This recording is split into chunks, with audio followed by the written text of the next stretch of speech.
A dental clinic looks like one of the safest businesses in the world. Clean walls, a busy waiting room, a full schedule every single day. People walk in, pay a lot of money, and walk out with a receipt. From the outside, it looks like a quiet money machine. But almost nobody understands how that money actually moves once the patient leaves. Most people assume a $200 filling is pure profit. They assume a full calendar means a full bank account. Neither of those assumptions is usually true. Behind every dental chair sits one of the strangest business models in healthcare. It looks like a high-margin service business. In reality, it behaves like a heavily regulated, debt-financed manufacturing operation. To understand why, we have to start with why people want to own one in the first place. Dentistry feels safe because people always need it. Teeth don't wait for a recession to start hurting. There's no real off-season, no dead month, no sudden collapse in demand. The profession also carries built-in respect and trust. Patients rarely question a dentist's price the way they question a mechanic's. On top of that, the sticker prices look enormous. A single crown can bill out at over $1,000. A full mouth of implants can bill out at tens of thousands. To an outsider, this looks like a business printing cash on every visit. That perception is exactly why so many dentists jump straight into ownership. But opening the doors is far more expensive than most people imagine. A brand new clinic build-out can cost anywhere from $300,000 to over $1 million. Dental chairs, X-ray machines, and sterilization systems alone can run past $200,000. Then comes the lease, the plumbing, the electrical work, and the biohazard-compliant layout. Buying an existing practice isn't much cheaper. Many established practices sell for $500,000 or more. Most new owners finance almost all of it through a practice acquisition loan. That loan is usually stacked directly on top of dental school debt. It's not unusual for a new owner to start with over $1 million in combined debt. And the barriers to entry don't stop at money.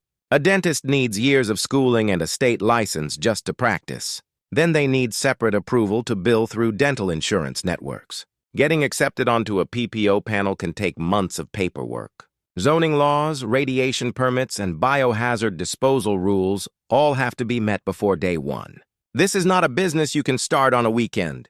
It's a licensed, regulated, capital-heavy operation disguised as a small storefront. Once the doors finally open, the real economics kick in. On paper, the pricing looks incredibly generous. A cleaning might bill at $150.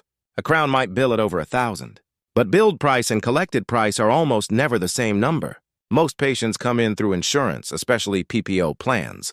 Those insurance companies negotiate a discounted rate long before the patient sits in the chair. That discount is called a write-off, and it can erase 30 to 40% of the original price. So a $1,000 crown might only pay out $600 to the clinic. The patient never sees this gap. They just see a big number on the bill and assume the dentist banked it all. In reality, that number was already cut down before a single tool touched their tooth. This is the first hidden mechanic almost no patient understands. The second hidden mechanic is where the real profit actually lives. Basic cleanings and simple fillings are usually low-margin work. They take real chair time, real staff time, and often barely clear overhead. The real profit engine sits in higher-ticket procedures. Crowns, veneers, whitening, Invisalign, and implants carry far fatter margins. These are the services that quietly fund the entire practice. A clinic that leans too heavily on basic insurance work can stay busy and still struggle financially. This is why many practices actively push cosmetic upsells and elective add-ons. It's not just about vanity dentistry. It's about survival math inside a low-margin insurance system. Now follow the actual flow of a single patient dollar. The patient's insurance approves a discounted fee for the procedure. A chunk of that fee immediately leaves the building as a dental lab fee. Crowns, dentures, and aligners are often built off-site by a separate lab. Lab fees typically eat 6 to 8% of total collections. Next comes staff payroll, which is the single largest expense in most clinics. Hygienists, dental assistants, and front desk staff often consume 25 to 30% of collections. Then comes rent, which can run 5 to 10% depending on location.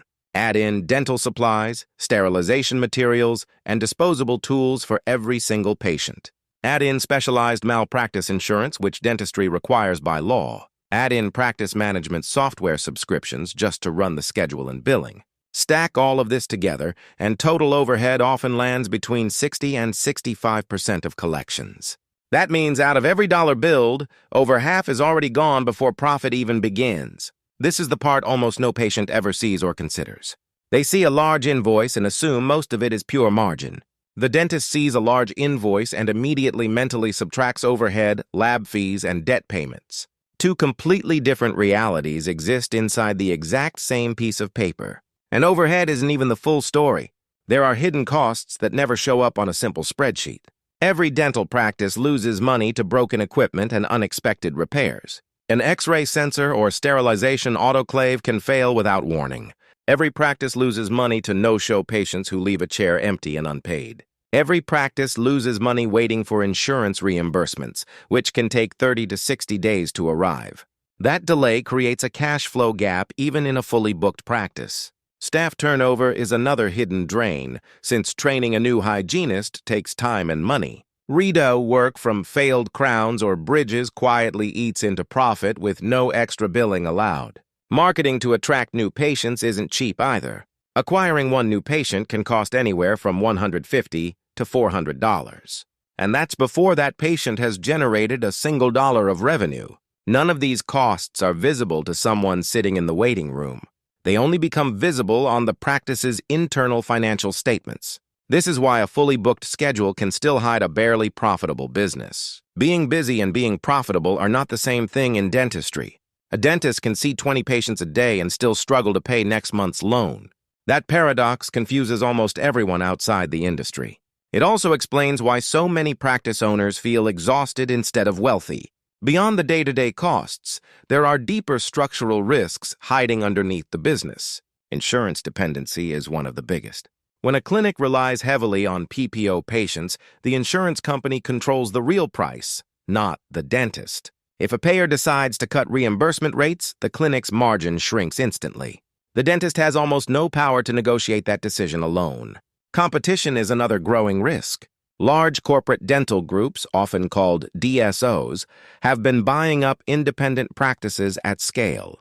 These consolidated groups can negotiate better supply prices and better insurance rates than a solo owner ever could. That puts pressure on independent clinics to match prices they can't easily match. Staffing shortages add another layer of risk. Hygienists and dental assistants are in short supply in many regions. Losing even one key staff member can slow down an entire clinic's daily output. Regulation adds constant background pressure, too. Compliance rules around radiation, sterilization, and patient records keep evolving. Falling behind on compliance can trigger fines or even shut down a clinic temporarily. Debt is the risk that sits quietly underneath everything else. Most owners are paying off a practice loan for 10 to 15 years after opening. Combine that with lingering dental school debt, and monthly obligations can be enormous. If patient volume dips even slightly, that debt load becomes very hard to manage. Location dependency plays a role as well. A practice built in a shrinking or oversaturated area can struggle no matter how skilled the dentist is. Rent increases at renewal time can also quietly erode years of built-up margin. All of these pressures rarely show up individually. They usually stack on top of each other at the exact same time. This stacking effect is the real reason many dental owners eventually feel stuck. It's rarely one single mistake that causes trouble. It's slow insurance reimbursement, plus high overhead, plus heavy debt, plus rising rent, all happening together. Most dental schools spend very little time teaching this side of the business. Dentists are trained brilliantly in clinical skill, but often undertrained in financial strategy. That gap is exactly why so many capable clinicians struggle as business owners. Some open a practice assuming clinical excellence alone guarantees profitability. It doesn't. A dentist can be excellent with patients and still run a financially fragile business. The practices that actually thrive tend to share a few specific traits. They reduce their dependency on discounted insurance work over time. They build steady income through membership plans for uninsured patients. They shift more of their schedule toward higher margin procedures like implants and cosmetic work. They negotiate lab costs and control staffing efficiency instead of just staying busy. They treat overhead like a number to actively manage, not a fixed cost to accept. In other words, the profitable clinics are run like disciplined small businesses first. The clinical work becomes the product, but the profit comes from the business decisions around it. So is owning a dental clinic actually a good investment? The honest answer is that it depends heavily on execution. The demand is real, the pricing power is real, and the respect factor is real.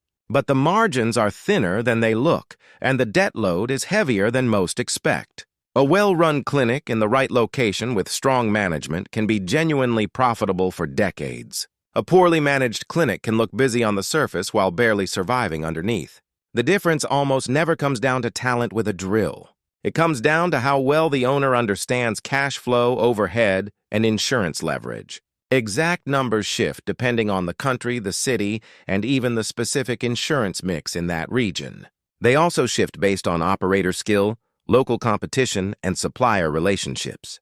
But the underlying pattern stays remarkably consistent almost everywhere. Big build numbers, quiet discounts, heavy overhead, and a real profit margin far smaller than the sticker price suggests. The next time you sit in that dental chair, look around the room differently. That equipment is financed. That staff is paid before the owner is. That insurance discount already shrank your bill before you even walked in. The dental clinic isn't a simple cash machine.